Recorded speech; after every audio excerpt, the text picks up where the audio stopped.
Encounter is brought to you by the Broome County Council of Churches, where we connect compassion with needs as we inspire growth with dignity. You'll find us in special places throughout the community. For those who remain hungry, we provide meals. For those who are challenged, we build wheelchair ramps. We comfort those who are ill, minister to those who are confined, and we remain an advocate for change and understanding on behalf of every element of our community. Connect and inspire. Encounter the Broome County Council of Churches. Brothers and sisters, welcome to the Encounter program sponsored by the Broome County Council of Churches. My name is Mark Kimpland. I'm the pastor at the Endwell United Methodist Church, and I will be your host today. We find ourselves in the month of September, and each year I take some time in the moments on this program that I am the host to introduce to you and welcome new clergy that have moved to the area. And so we begin that this Sunday, and it is my honor and my privilege to introduce to you the Reverend Bob Kolvick-Campbell, the new district superintendent of the Binghamton district of the Upper New York Conference of the United Methodist Church. Whew. Bob, welcome to the Encounter program. Good morning, Mark. I'm so glad to be here. I'm thrilled, and thank you for accepting the invitation to be a part of this. Let's start here. Let's just start maybe with a little discussion about your history, about Bob, your background, maybe where you grew up, those kinds of things, your education. Then maybe we can kind of talk about family and where you've served. But give us a little bit of the history of your life, if you would. I'm happy to do that. Grew up down on Long Island. Was a Farmingdale kid. Okay. Graduated from high school there, went to college in Missouri at Central Methodist College in Fayette, Missouri, out in the middle of nowhere. I went from, I like to say, from having 41 TV stations to having one TV station. But had the best time in college and really began to understand not only what I thought my life would be like in ministry, but also what my life would be like in the state of Missouri that I ended up serving in after going to Emory University in Atlanta, Georgia for 2 years, and then 1 year at St. Paul School of Theology in Kansas City, where I graduated and got my Master of Divinity, and then served for about 8 years in the state of Missouri. I served in Green City, a 3-point charge, where I, did 3 years, so I kind of did 9 years, preaching 3 times every Sunday. Yeah. That was an education. I'm sure. Then I went to Kansas City and actually served right next to the seminary I graduated from. Wow. In a wonderful church that was an urban setting and had decided not to build a huge sanctuary, instead took the funds that they had raised for that and put that into senior citizen housing. So I did quite a bit of work with senior citizen housing while I was there. Yeah. Then I moved to New England for 3 years, served in Marlborough, Massachusetts, and just got to know what it was like to be in New England, thinking, did I want to be back on the East Coast where I'd grown up, or did I want to be in the Midwest? And that was the reason to go to New England? Yeah, or, okay, just to test the East Coast again, see if that was the place I wanted to be. Gotcha. Came back to Chillicothe, Missouri, which is a larger place where some of the Farm Aid concerts actually happened. That's their claim to fame. Willie Nelson lived there for a while, was my understanding from parishioners. Got to be an associate pastor there and got to learn what it was like to be in a larger church of about 1,200 members and serve not only the youth, but a larger portion of the community. Then came to a time when I had decided I wanted to find something that was maybe back towards the East Coast, but not in New York or New England Conference, and found myself coming to the Wyoming Conference. Wow. And I served in New Berlin, New York for 4 years. Then, while I was at New Berlin, I became a chaplain over in Norwich, New York, at the Homes for the Aging that Homes for the Aging does not participate in, does not own and run anymore. I think those were probably sold. And enjoyed that so much that I did 6 years as the chaplain down at Wesley Village in Pittston, Pennsylvania. Okay, yeah. So there seemed to be a theme of working with older adults there. And for 6 years, I like to say I got to go and encounter older adults in all kinds of ways, from the saddest of times to the most joyful of times. And in fact, what I had picked up along the way in my ministry was, older adults seem to have a real appreciation at Christmas. So why don't we do a living nativity with live animals in the activity room? My administrator was a little concerned, but it was a blast. Yes. It was just a great time. Yeah. And we ended up having to do it twice because we had over 800 people come to see this thing. Wow. Everybody's family members and all their Yes. grandkids and great-grandkids and great-great-grandkids wanted to come and see this. Yeah. After I left Wesley Village, I went to Paupack, Pennsylvania, and served a church there for 10 years. They had never had a vacation Bible school, and so we started doing vacation Bible schools, and we were doing all the materials that you would get from Cokesbury or from other suppliers, and I just said, I could do this. I could write one of these. So I sat down and started writing my own series of vacation Bible schools that we were actually doing and performing in the midst of it. Wow, interesting. Then I got moved to Albany, New York, Latham, which is a suburb of Albany, where I served at Calvary United Methodist Church for 5 years. That was a ministry that was filled with kids and youth and exuberance. We had our ups, we had our downs. It was challenging, but I'm glad I had that experience. Yeah. Moved from there to Sherrill, New York, which is the home of Oneida Silverware. It's where Oneida Silverware was produced. And had a great time there of just kind of doing a small town ministry. Yeah. With about a community of about 3,000, and we learned what it meant to try and be a Christian community and tried to, as we say, journey, work, and serve in the name of Christ. And now I'm in this position, and this is all a learning curve, and this is what I'm really about. And we'll get to that. So I was trying to do the math and don't have my calculator with me. How many years are we talking here? This is my 45th year in ministry. Wow, that's impressive. That's wonderful. Then let me take you, let's take a U-turn here real quick. So you got started quite early then. I did. Can you share a little bit about your call? How did that all transpire in such things to know so early on in life that that's kind of where God was leading you, or didn't you know that? Well, I did. Okay. And the interesting thing was it wasn't one of those singular lightning bolt experiences. It was taking my dog out at night for a walk and praying and talking with God about, what do you want me to do? Yeah.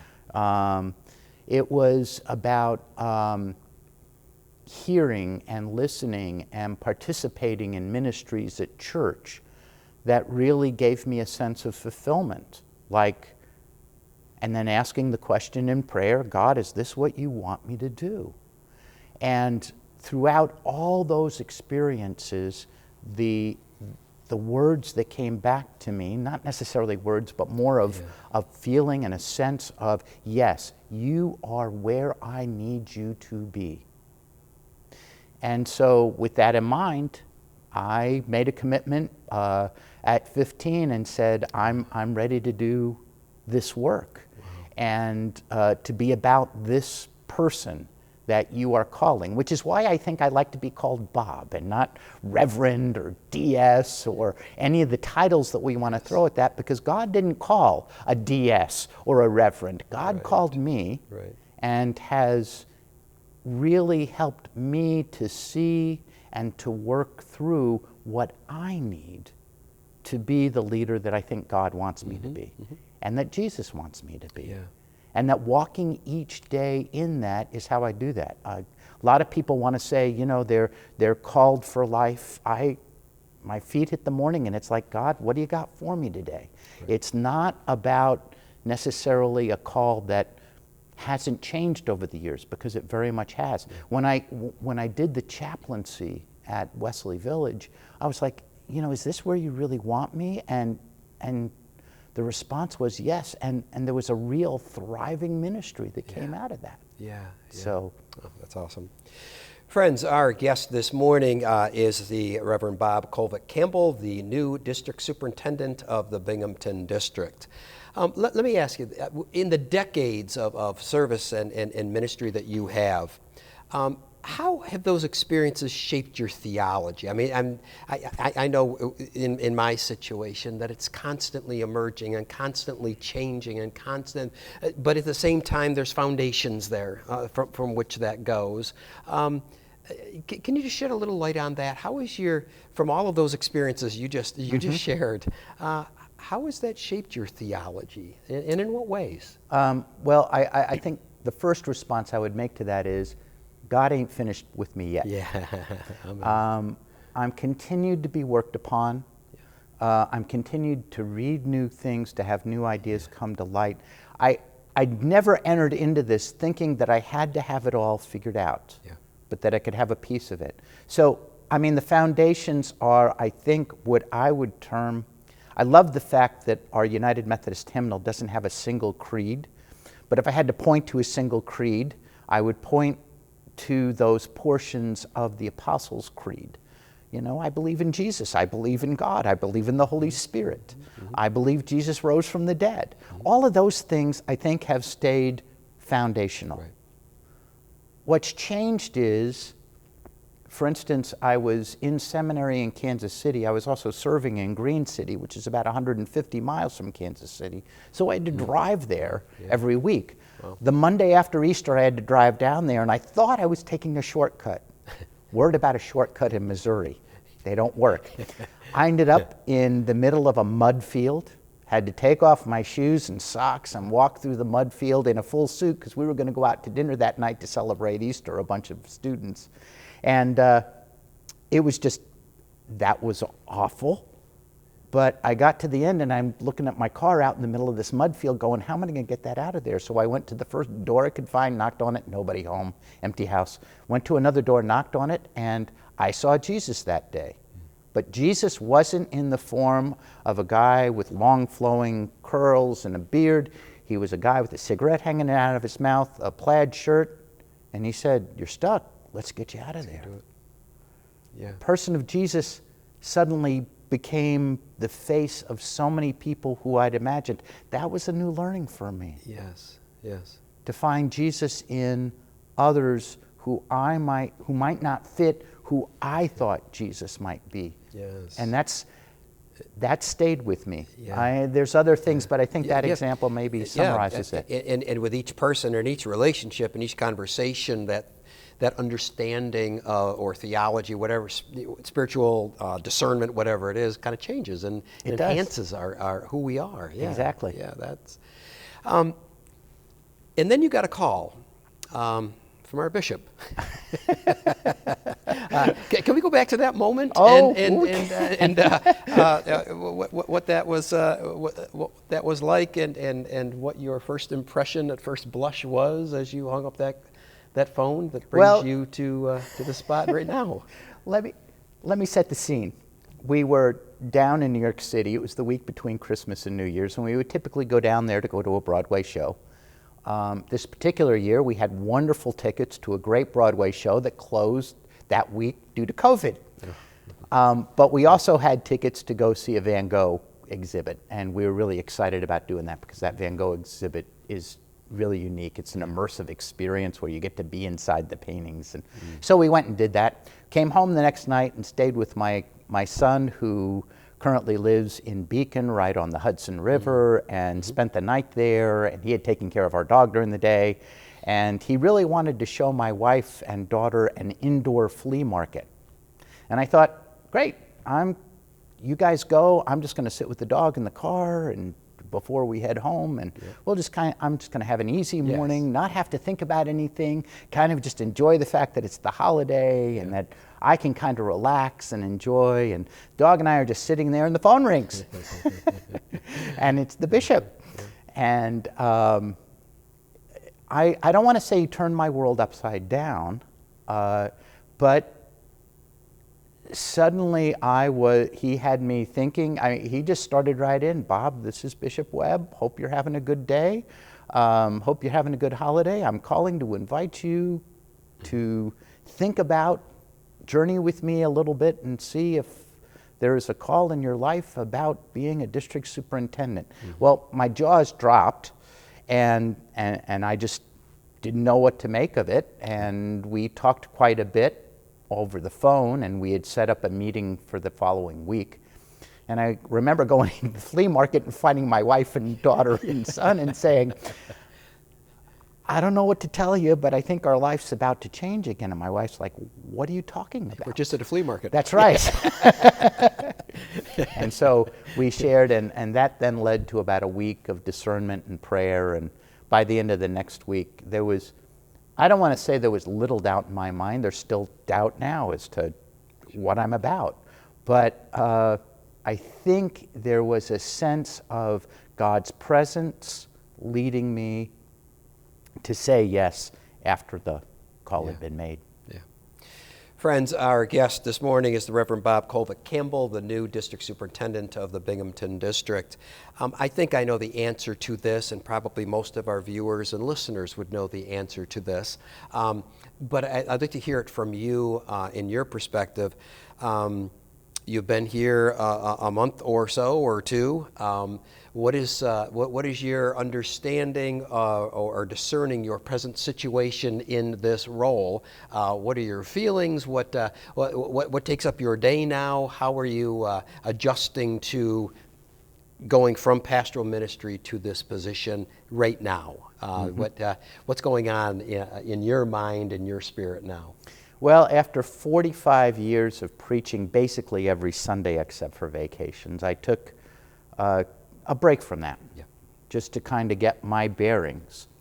I've taken some time when I've been down here, because I'm actually living in 3 addresses now, to drive around, to get to know the area, to figure out that Main Street in Binghamton is also Main Street in Endwell and Main Street in Vestal, that I can get from one place to another pretty easy around here. I've been driving by a lot of churches just so I know what the physical placement of these churches is in the area. But also what I've tried to do is to just get a sense of what life as a district superintendent is like. So yeah, I've been reading a lot of files, but I've also been trying to get to know people and create relationships, but I haven't tried to rush that. Tried to do that on an individual basis as people have needed to reach out and ask questions or do what needs to be done. But more importantly, to get a sense of, where are we right now? And I think it's not a surprise to anyone coming out of COVID, coming out of this time of being shut down, we're not in the best place we could be. And we have so much to celebrate, so much joy we can be about, so much that we can be present to embrace each other and love each other and find our way through, even if that's, doing it in ways that don't fit the old norms. Right. Not having 500 people in a sanctuary, but having 100 people in a sanctuary and 400 online. That's okay. Yeah. And how do we make that transition? So part of my challenge that I'm trying to challenge myself, but also challenge others in our districts to do, is to be about celebrating, truly celebrating the joy that God gives us. So one of the questions I'll be asking of all churches, and I would ask it of all clergy and maybe of everyone watching, is, where's your joy in life right now? What are you doing to find joy? Yes. Because that's one of the things that COVID maybe gave us a reason, I don't know, not a reason, but might have been the cause of letting go that idea of what joy could really be. Yeah. Why can't we find our joy again? Let's find our joy. Right. Yeah, because what I'm finding is the metrics are completely different in so many realms. And it's coming to understand that first and foremost, but then working with that. How do we work that and still find joy in doing things that have been redefined for us and such? Yeah. What I've always found interesting in someone who is in your position right now is the decades that you were not in that position, and the days that you have been in this position. That it's a little imbalance. What do you have any hopes? And you talked about the joy, but just at first blush, looking at, because I can only imagine the number of district superintendents you have worked with over the years and your appointments, and here you are now. But any hopes or visions that you have for this position that you might have learned from being with other district superintendents through the years, that when you got that call, are you there yet, or are you working through that, or where are you with in understanding or embracing that at this time?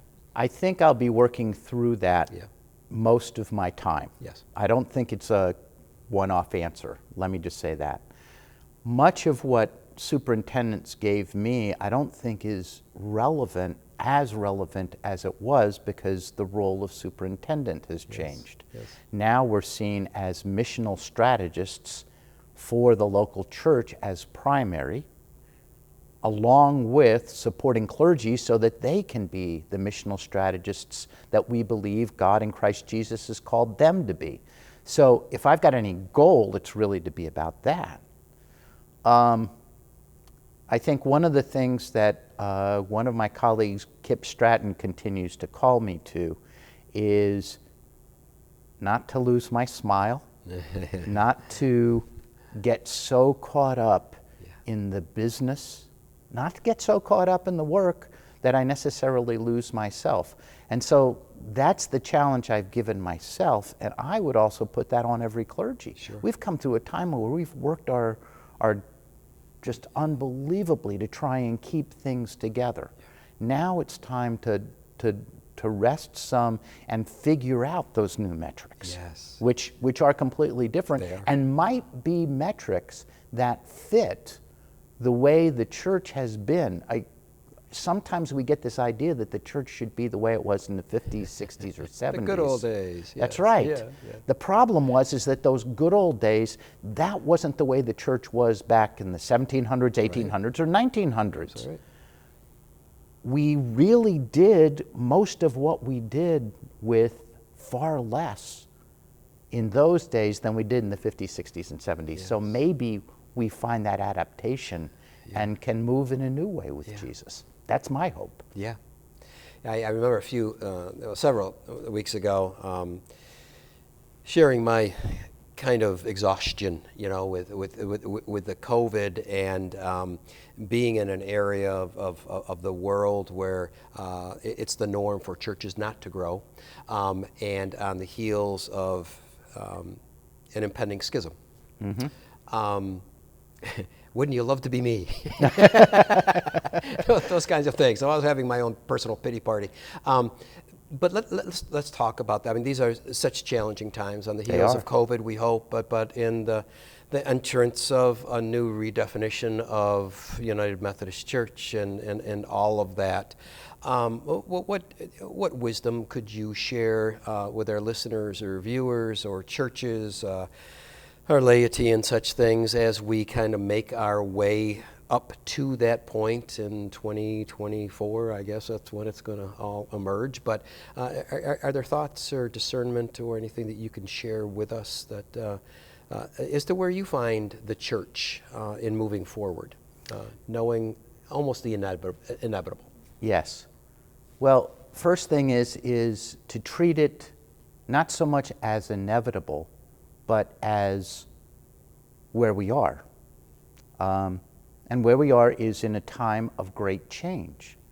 Great change we can see as we can't do anything about it, throw our hands up and just kind of walk away and say, well, what can we do about that? Or we can embrace it and say, we have a lot that we might be able to do. Second thing, and maybe this should be the first thing, keep the mission the mission. Yeah. We have neighborhoods that surround every church in Binghamton and Oneonta, in this entire state, that have needs and wants and desires and concerns that the church can be relevant and speak to. And none of that takes away from any of the trauma we're going through, but it might just help us through that trauma by helping us recognize that we're really not about the trauma, we're about the mission. Right. Be about the mission. There are going to be churches that leave. There are going to be churches that stay. There's going to be understandings within our United Methodist discipline. There are going to be understandings in our culture that are going to move upon us, and maybe we'll change with as a church, maybe we won't. Mm-hmm. The question is, what's our foundation? If our foundation is Christ Jesus, then I think we're going to be fine. Mm-hmm. But what I think we need to do in the midst of that is to understand where we really, what is our foundation and our forward movement look like in the midst of that? Not are we going to choose to or not. If our foundation says we need to leave, then be open to that. If our foundation says we're not sure, then be about the mission. Mm-hmm.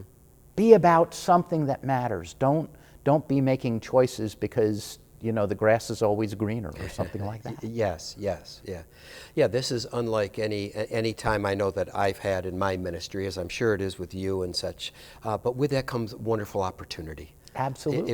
It really is to be the hands and the feet of Jesus. Yes. There's absolutely no doubt about it. We have about a minute left, and I always like to give my guest the last word. So is there any kernel of wisdom or truth that you want to share as we end our time together today, Bob? Well, I'm not sure there is. All I would say would be that our goal as the people of Christ is to be the hands and feet of Christ in a growing and meaningful way. That means we grow. Yeah. When we talk about making disciples, we can be the disciples that are made. Absolutely. And others can be made as well. It's not a either or, it's a both and. Yeah. Why can't we embrace and really be about that? Yeah, it's not us and them. Yes. It's together in relationship. So our guest, and I've had a ball, I wish we had another 27 minutes to do this, has been the Reverend Bob Kolvick-Campbell, the new district superintendent of the Binghamton district. And Bob, I just want to thank you for your willingness to say yes to the call, and I look forward to working with you, as I know all the churches in the Oneonta and Binghamton district look forward to that also. Well, thank you. And you are in our prayers.